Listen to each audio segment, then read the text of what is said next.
I'm sorry that it's been a little while. I kind of vanished off the face of the earth after making that first video. But of course, getting back to college this fall has meant that there is not nearly as much time to make art and content as I would like. But I did want to just drop in and make a quick little video for you guys in my new ELO sketchbook. I've been having a lot of fun drawing in this thing whenever I can find the time. And today, I think I want to do a little bit of art for the new Critical Role campaign and talk to you guys a bit about that because, oh my gosh, I have so many thoughts on the first episode, and I do not want to wait for the next one. All right, let's get right into this. As you can see, I've already done a little sketch of Wicander on this page here, which, first things first, if you have not yet seen the first episode of Critical Role Campaign 4, first of all, go watch it. I think it should be out, yeah, it'll be out on YouTube for everyone by the time I post this, but it's just so good. I'll talk about that a little bit more later, but I drew my current favorite character, actually, Wicander, who is being played by Sam Riegel. Just a little sketch. I'm using this mechanical pencil here. That is the brand, if anyone is curious about it. And I've bought these little containers of 0.5 millimeter graphite for them on Amazon so that I can sketch using different colors, because I have always really liked sketching in colored pencil, but I hate sharpening them, so this is the best of both worlds. Also, I'm sorry if the audio in this is going to be a little bit clunky. There's a window in this room that I can't close, so I can't attest to whatever kind of background noise might be going on. But yeah, this is just going to be a kind of casual, fun, chatty draw sesh as I talk a bit about the new campaign, my thoughts on it, my thoughts on the characters. And if you want, feel free to grab your own sketchbook and draw something along with me. So I'm going to be doing Tyranny, I think, up here by Wicander. Of course, because they come as a pair in this campaign. I've also never really tried to speak while drawing, so I don't know how well that's gonna go. But yeah, just bear with me here.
So I'm just kind of laying down some initial construction lines so that I kind of know where to place everything, how I want to size everything. Usually I just start by doing a rough shape outline of the face, and I've got a reference pulled up right now that I'm working off of. But yeah, about Campaign 4, I'm currently drawing Tyranny, so I guess I'll start with characters and predictions. People on TikTok and on the internet in general, of course, were having a great time trying to guess what everyone's class would be. And myself, and I think many others, thought that this character here, Tyranny, would be a monk. A Way of the Drunken something or other monk. I'm not sure, I'm not that well versed in D&D subclasses. I do play, but not as often as I watch. But no, she is a warlock, which is absolutely fascinating. Super curious to see what that is gonna develop into, especially between her and Wicander, who, yeah, he ended up being my favorite character in this first episode, which is interesting because I'm seeing a lot of people saying that they didn't really like him, or that they thought he had kind of like a shifty vibe, which is fair, that's understandable. But there's something about the like really kind of earnest, naive characters that gets me, and even if that's an act that he's putting on, that's all the more fascinating. I am just super, super excited to see where the storyline with him and House Halavar goes. And then, of course, we got to talk about his stats. When they showed the stat block in that first episode, I think it's pretty clear that there's something going on with him. He's either straight up not a cleric, even though it says he is, or he's some variation on like a charisma cleric. That's not a thing, but maybe they're homebrewing something. But I've seen a lot of different theories on why he is so high charisma and so low wisdom, which is really unusual for a cleric. I've seen people saying that it's like a cult thing, like a cult leader stats. But my favorite theory personally is that he believes he is a cleric and has been led to believe so by House Halavar and his grandmother and his family, but is indeed something like a divine soul sorcerer. I think that would make a lot of sense given his stats, his health, his AC, all of that. And how cool would that story be? You know, like religious trauma to the max, which I think Sam would play absolutely brilliantly, of course. I also like to see a bit of a more serious character from Sam. We haven't really gotten that from him yet, so I am very excited to see what he's going to do with that.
So yeah, I am drawing Tyranny right now, who seems at this point to be sort of Wicander's ward, or I don't know, his charge.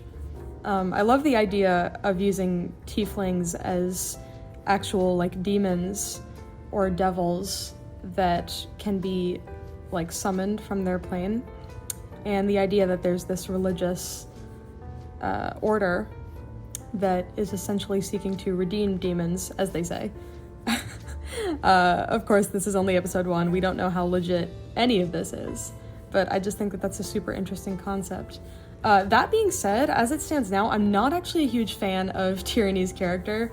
I'm guessing this is just going to be a situation where it takes me a moment to warm up to her, because it seems like most of the other people who have watched this first episode absolutely love her. And she is fun. She's enjoyable. Yeah, I like her energy a lot, but it's mostly down to word choice, I think, for me, is that some of the lines that she's had and some of the words that she uses are kind of modern.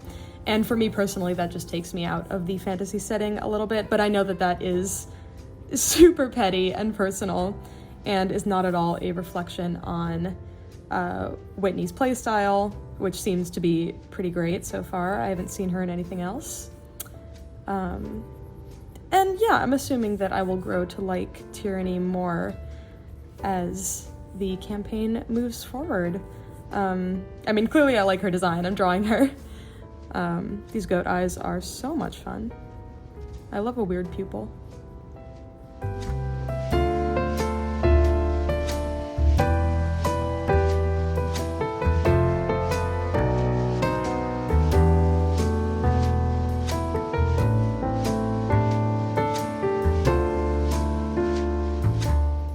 Okay, these proportions are a little bit off. I think I've made the nose a little bit too small, which is fine. That's not that hard to adjust. I kind of like how far apart the eyes are in my sketch here. It makes her look a little more inhuman, which I think is fun.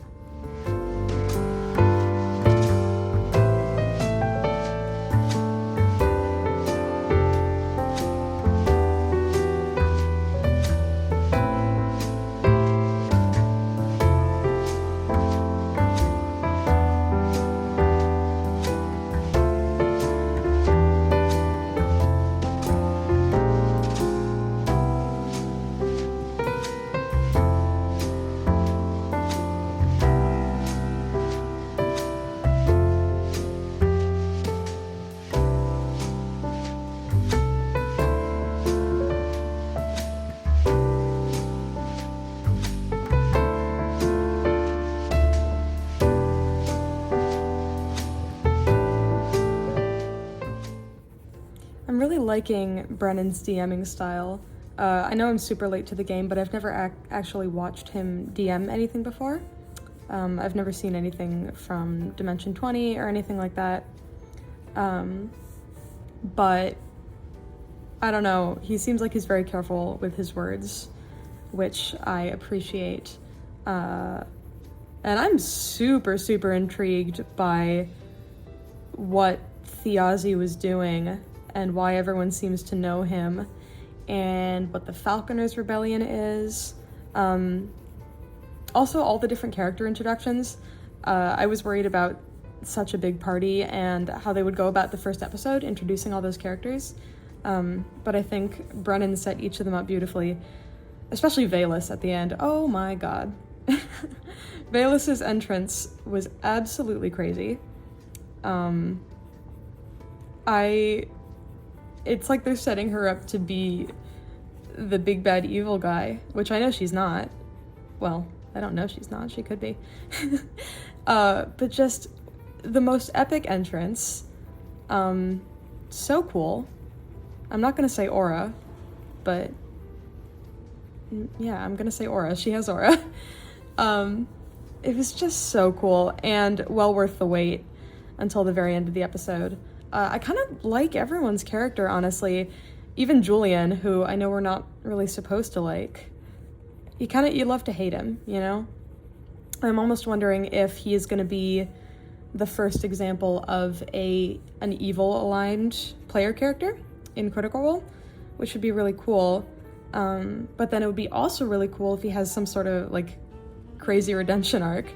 Either way, it's a win-win. But I am curious to see what is going on with him and Thiazi, and why he hates him so much, beyond just being on opposite sides of a conflict. Like, something happened between those two, that I am super, super excited to learn about. I am gonna grab an eraser, I think. I'm not a huge fan of the shape of this nose. I'll be right back. Alright, we're back. So, yeah, as I was saying, I am just super, super interested in all the different character dynamics we got going on. I love Taisha a lot so far. just based on her design, I didn't think that she would be that interesting to me as a character. Not because it's not a good design, it's a fantastic design, but I don't usually tend to enjoy I don't know what word I'm looking for here. Not druids, I like druids, but those kind of like pure nature characters I think can get a little bit boring sometimes. I love nature. This makes it sound like I don't love nature. I love nature so much. But I feel like a lot of the times people play druids as just like, you know, guardians of the forest and not much else. But Taisha has got a lot of personality, a lot of fire, and I really like that for her. And oh my god, Abria is such a good player. I've never seen her play before either. Yeah, she's amazing. Everything she said was so intentional and clear, and her dynamic with Julian is delicious. Her dynamic with Tyranny was hysterical. I love that so much. I did not expect the switch up from when she confronted her in the kitchen to when they started drinking together. That was really fun.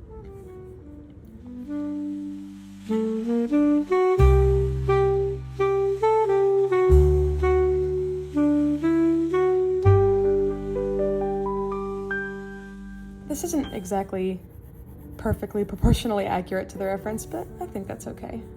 I think that's where artistic license comes in, you know? I don't want to copy one-to-one.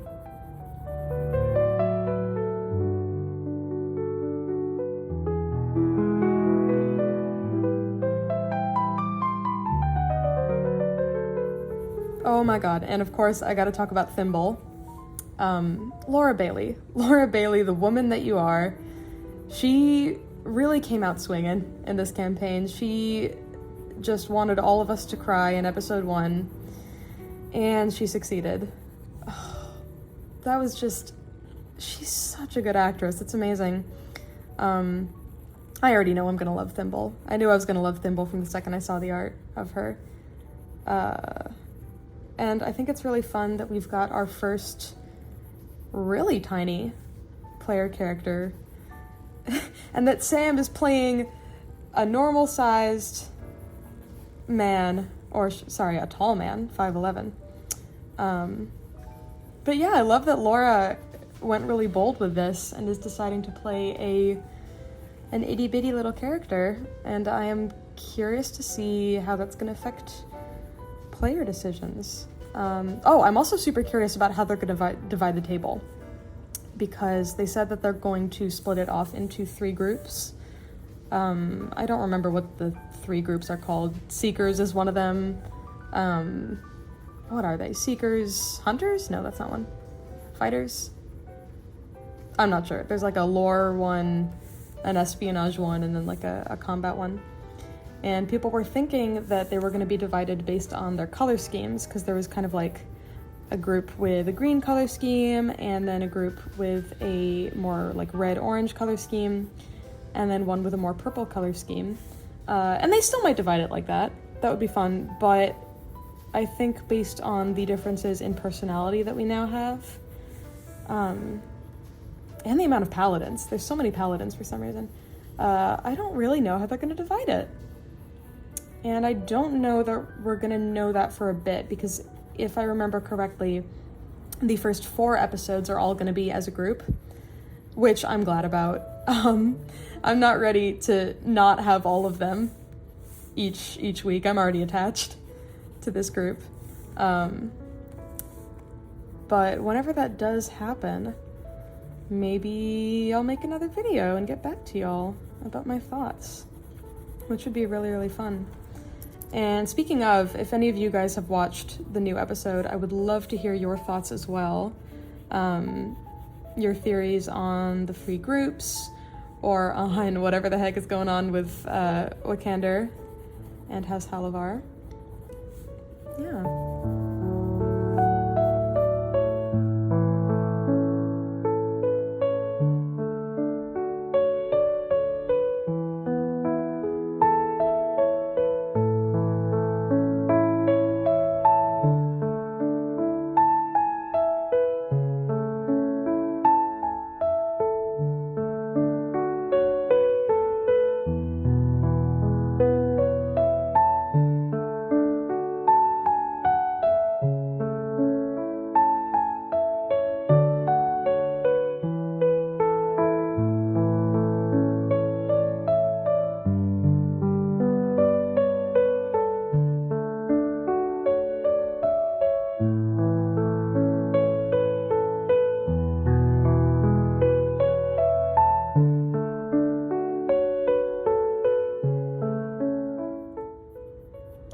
there's a lot of relationships so far in this campaign that just seem to be really endearing, which I am a big fan of.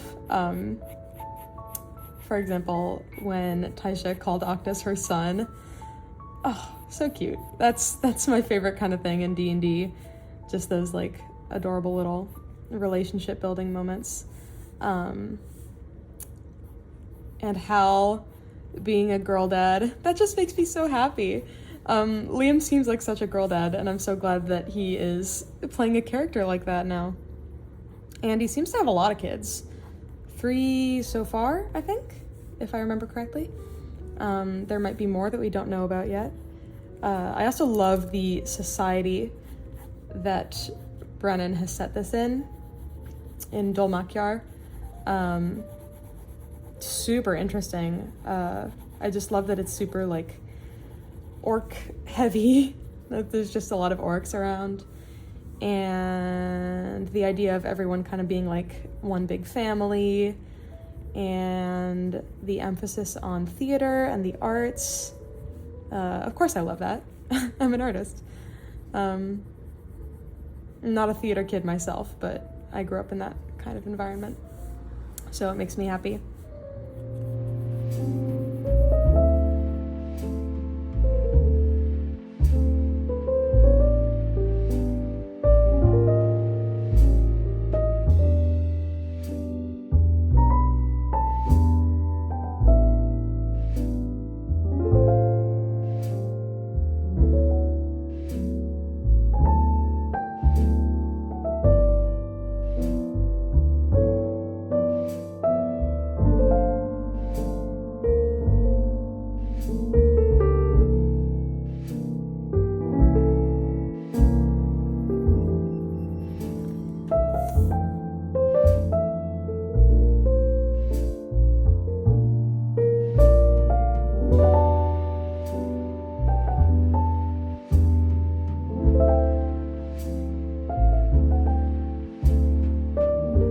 Also, I want to know what on earth was going on with that ending. I'm so intrigued. What is Taisha doing with that box? What's in the box? What is up with Bolaire's mask? I'm so curious. I'm thinking that Bolaire might be a changeling. I feel like that would make sense. I don't think that he is something that looks human. Like, not an elf, not a half-elf, not a human, nothing like that. I've heard some people guess vampire, which would make sense, but it's the eyes. The, like, glowing eyes inside the eye sockets of the mask is making me think maybe changeling, which would be cool. Again, we've never had a changeling PC in a core campaign, or any campaign that I know of. There might have been one. I haven't seen, like, EXU or any of the other Critical Role things, which I need to get on that. I should get on that. I can't call myself a fan if I haven't seen all those. Yeah. I'm also loving Alexander Ward as a player and as a character. I love Octus. I might draw him next if I want to fill out the rest of this sketchbook.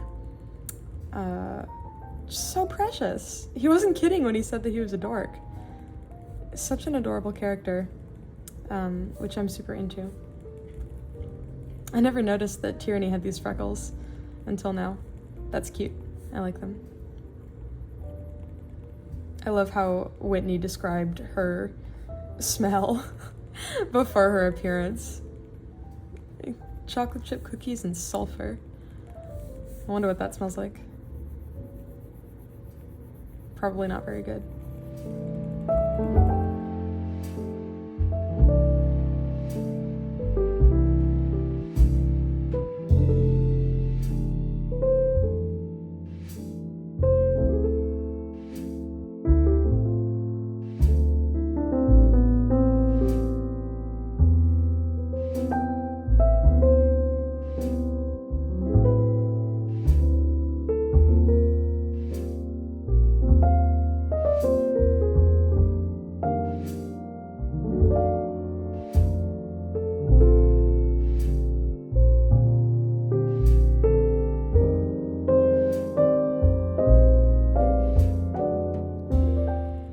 adding in a little bit of Tyranny's collar.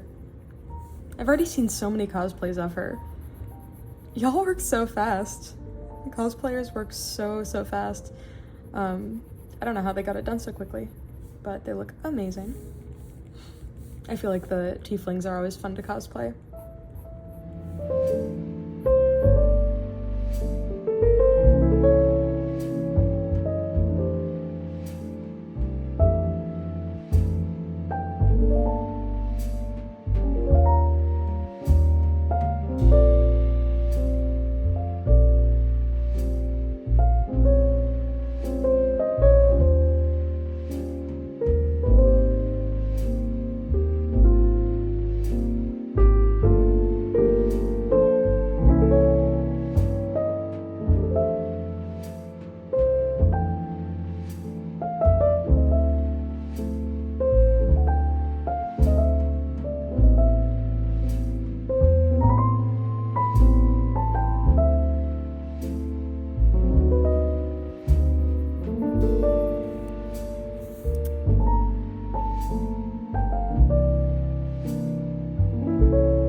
Tayor, of course.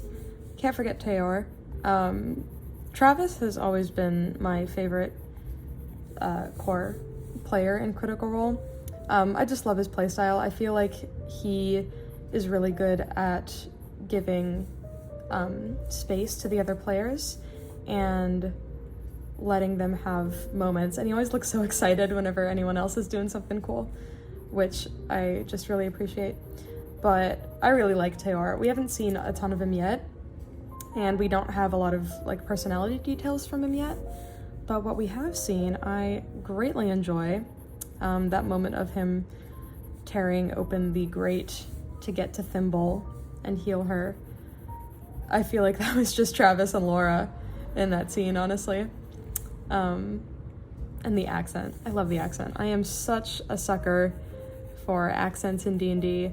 I'm honestly surprised that not more of the players are doing a fun accent for their characters. It seems like it's just Travis, Matthew, Sam's doing one, I think, right? He's got a bit of an English accent going. I'm sure I'm leaving someone out here, but I don't know. For some reason, when I read the character names initially, when the art was released, I assumed that Bolaire would be French. And as a French speaker myself, that got me super excited. But alas, he is not French. That's okay though, because he's still cool. But yeah, I absolutely love the kind of Eastern European Russian type accent that Travis is using. Love it very much.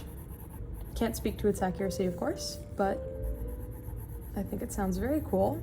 And when I look at art of Tayor now, I'm like, yeah, that's exactly the kind of voice that a big gray furred lion man would have. I don't know what else I thought he would have. I was also kind of expecting monk for him. I thought there would be a couple monks in this party, and no monks, just a lot of paladins, a lot of casters in general. It's a very caster heavy party. We don't have any monks, no barbarian, just the one fighter, I think, right? Julian? Unless Azune was... No, I think Azune's a paladin sorcerer. I'm gonna have to double check all of this. I might just be saying absolute nonsense right now, but it's hard to speak while drawing. So I'm gonna cut myself a little bit of slack. Okay, I think that's decent for the pink. I might add a little bit of purple to this to pull out the details that I want to pull out. Yeah, let's do that.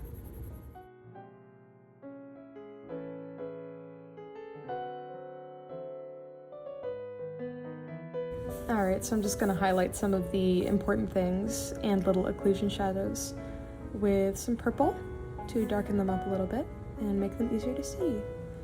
I love sketching in pink, but it comes out a little bit light a lot of the time. So it's nice to have a darker color on hand to darken things up a little bit.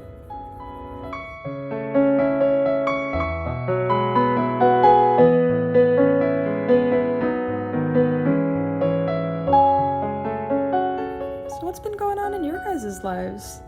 I'm assuming that at least a couple of you are students like myself. If so, how's the year been going? Has it been going well?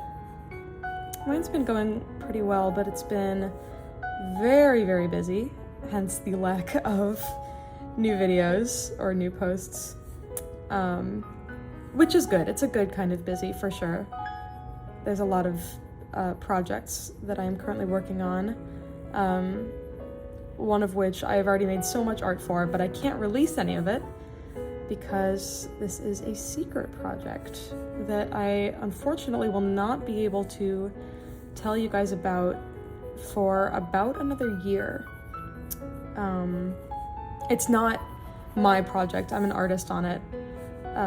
I'm doing the concept art for a short film, and I am not allowed to talk about it publicly, which makes it sound so much scarier than it is.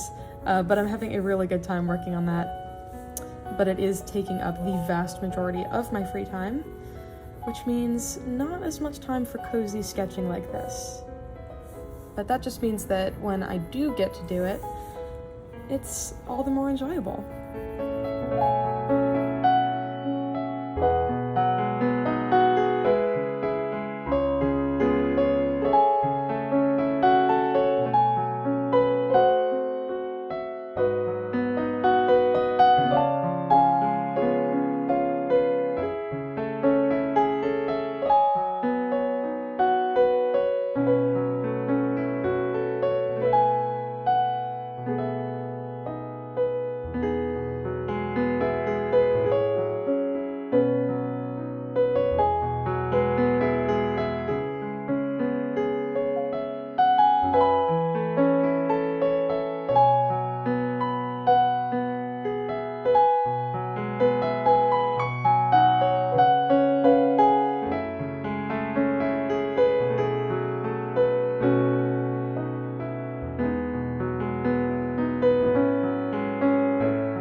I think that's looking good on the purple. I don't want this to go too purple instead of pink.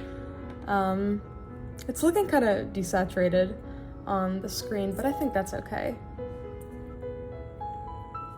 I think now that I'm gonna add a little bit of the same like teal color that is on Wicander to tie them in together because they are part of the same order. Oh, another thing I want to hear from you guys is your shipping predictions, because this is Critical Role, of course, and we all know that there's going to be some romance happening, which I'm such a sucker for. I know some people aren't really into romance in D&D, but honestly, I mean, when else do you get to roleplay falling in love with your friends? It's awesome. So yeah, I'd love to hear if you guys think that any of the characters might end up together. I don't really have any friends in person who are into Critical Role, so I am counting on you guys instead to fill that gap and let me know your thoughts.